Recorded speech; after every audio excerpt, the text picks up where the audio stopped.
distance between us ain't no mistake. I'ma tell you.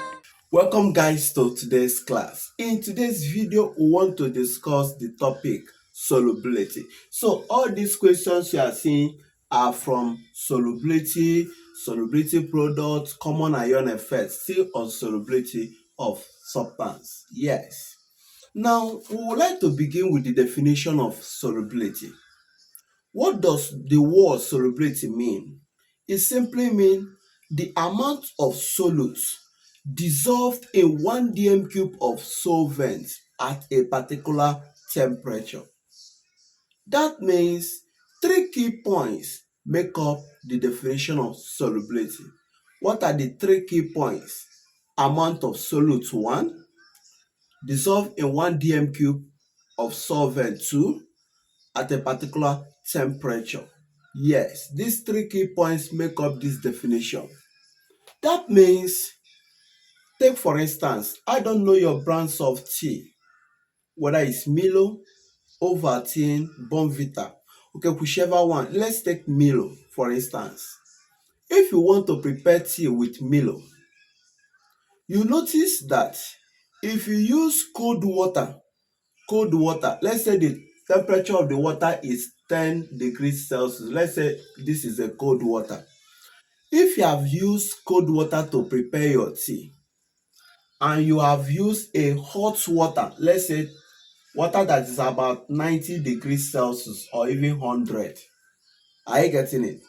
Now, if you use cold water to prepare your tea and use hot water to prepare your tea, you will notice that the way this one will dissolve in the cold water and the way this will also dissolve in the hot water will not be the same.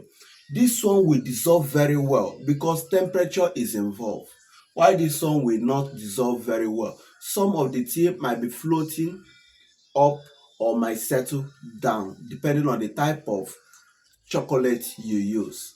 That means amount of solutes dissolved in dm cube, temperature, they are important. You also prove with me that the more you are adding solutes, the more you are adding the tea, that Milo tea, the more you are adding it, it will get to a point it will not be dissolving very well. That means it is getting to its saturation point. Are you getting it? So we need to understand this. Temperature is involved. Quantity of solutes you are adding is also involved. 1 dm cube of solvent is also involved. Are you getting it? The most time the solvent we are making use of is water, so to speak. Okay? Yes. Now we have these questions to discuss in this topic solubility and want to see how we can do justice to it. Question number 1.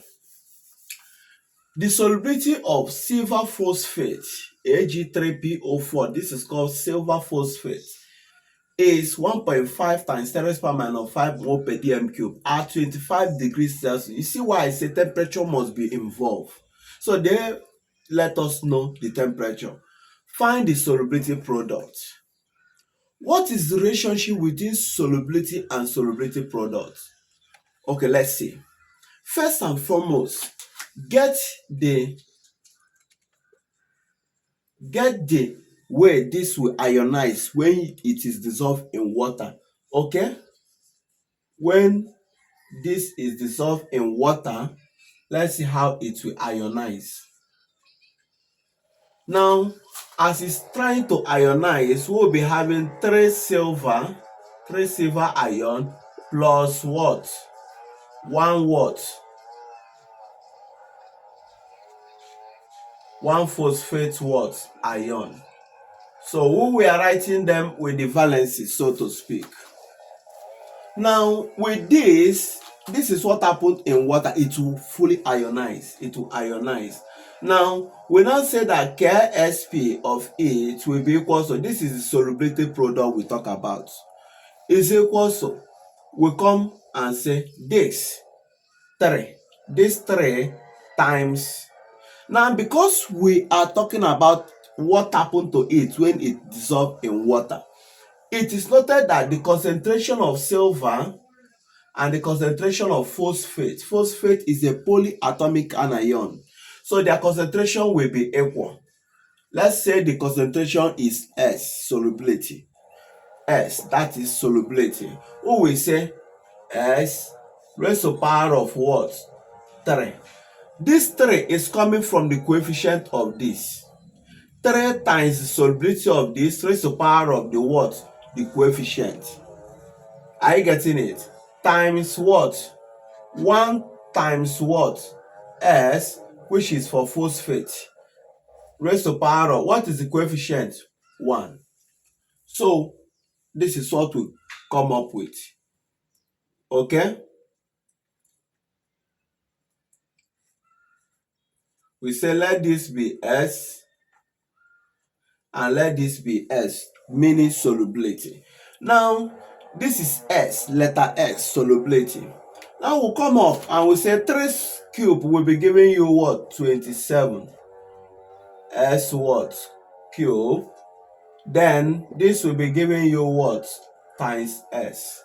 So that is equal to KSP. Now what did they give us? They have given us the solubility to be this. This is the solubility we are talking about. This times this will be giving you S raised to the power of 4.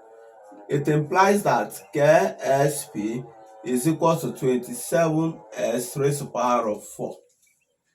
And what is your S? The S is the solubility we talk about. We say the solubility of the silver and solubility of the phosphate ion, they will be equal because it is being dissolved in water.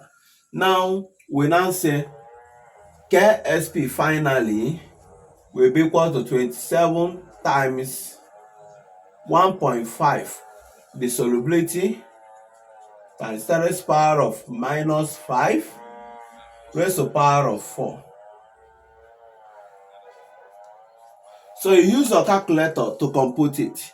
We will say 1.5 bracket, 27 bracket 1.5 times 10 raised to the power of minus 5 and raised to the power of what? 4. So once you package this, you say equals to, that will be giving you 1.37 approximately times 10 raised to the power of minus 18. That is your KSP. So we have been able to get our KSP. That becomes your answer. The solubility product. Are you getting it? This becomes your answer. So the relationship between solubility product and solubility is gotten from you seeing how they ionize. You'll be able to get the coefficient of each of the words ions involved. Okay?